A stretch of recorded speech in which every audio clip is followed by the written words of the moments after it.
Viewers আসসালামু আলাইকুম। গুপ্তবিদ্যার সন্ধান ইউটিউব চ্যানেলে সবাইকে সুস্বাগতম।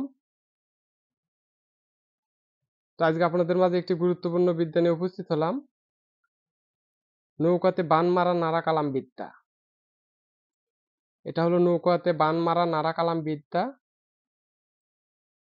তো এই বানটি দিয়ে আপনারা নৌকাতে বান মারতে পারবেন এবং নৌকাতে যারা বাইচ খেলাধুলা করে ওদের বেহাল দশা আপনি দেখতে পারবেন এবং জনগণ দেখবে। তো বানটা বলে দেই। থমকা থমকা থমক বান আল্লাহর হুঙ্কারে আসমান জমিন নাশ হয় টান মা বসুমাতা করে যোগান উমুক অমুক নৌকায় যেমন বিভিন্ন নাম থাকে ১০-এর দোয়াই, একতা এক্সপ্রেস, ৭১, যমুনা এক্সপ্রেস অনেক নাম থাকে। তো ওইরকম ওই যে নৌকাতে বান মারবেন ওই নৌকার নাম ওখানে বসায় দিবেন।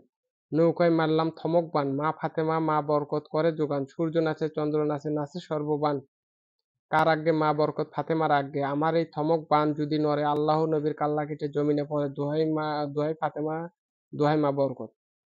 তো বানটা আপনারা বুঝতে পারছেন এটা একটা নারা কালাম কাফেরি বিদ্যা। তো আপনাদেরকে দিতেছি।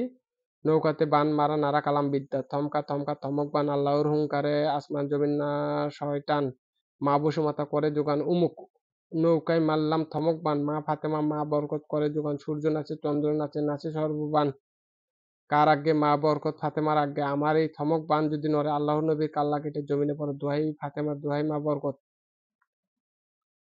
তো নিয়মটা আপনাদেরকে বলে দেই। নিয়মটা ওই নৌকার যে নৌকাতে বান মারবেন ওই নৌকার ভিতর থেকে আপনারা পানি নিবেন। পানি নেওয়ার পর এই পানিটা মুখে রেখে এই মন্ত্রটা মনে মনে পাঠ করে ওই পানিটা ওই নৌকাতে আবার ফেলে দিবেন। ওই নৌকার যারা বাইচেল আছে যারা বাইচ খেলাধুলা করে ওদের শরীরে আর কোনো বল পাবে না, নৌকা আর তেমন এগোবে না। তো এই বিদ্যাগুলো আমার কাছে আছে আপনাদেরকে আমি দিতেছি। তো এটা দিয়ে আরেকটা কাজ করতে পারেন বলে দেই। থমকা থমকা থমক বান আল্লাহর হুঙ্কারে আসমান জমিন না শয়তান মা বসুমাতা করে যোগান উমুক। তো পাতা খেলায় ব্যবহার করতে পারবেন। উমুক খেলোয়াড়কে এখানে উমুক নৌকাটি বাদ দিয়ে উমুক খেলোয়াড়কে মারলাম থমক বান মা ফাতেমা মা বরকত করে যোগান সূর্য নাচে চন্দ্র নাচে নাচে সর্ববান কার আজ্ঞে মা বরকত ফাতেমার আজ্ঞে আমারে এই থমক বান যদি নড়ে আল্লাহ নবীর কাল্লা কেটে জমিনে পড়ে দোহাই মা ফাতেমা দোহাই মা বরকত। তো ভিউয়ার্স সবাই যা করবেন বুঝে শুনে করবেন। তো সবাই ভালো থাকুন সুস্থ থাকুন আর এই মন্ত্রটা অবশ্যই পূর্ণিমা অমাবস্যাতে মুখস্থ করার চেষ্টা করবেন। প্রত্যেক মাসে একটা করে অমাবস্যা এবং একটা করে পূর্ণিমা আসে।